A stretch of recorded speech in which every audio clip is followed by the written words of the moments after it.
mob injustice wakaja butim.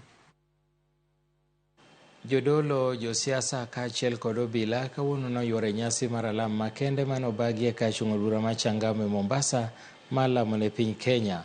E nyasino, alam nobagi matemo rakore gi midhiero mar wacho jende tiyo gi yedhe mamero ji, nok mag tije kaachiel gi timbe jore.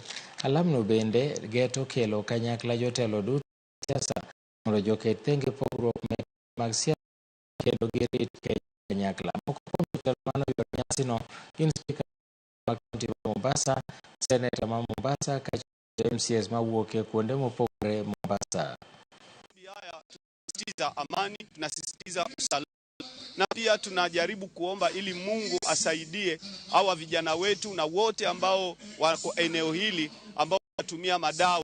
Mungu awasaidie pamoja na kuwashauri, lakini Mungu awasaidie waweze kuwa wananchi nzuri.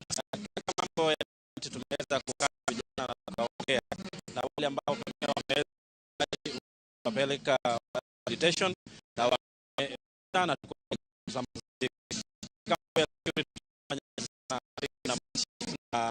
provincial administration kuhakikisha kwamba wadi yetu iko salama. Angi madwaro wachonia, we want to replicate. Ngechwa sebet gagilemo ma national government timo at the national level.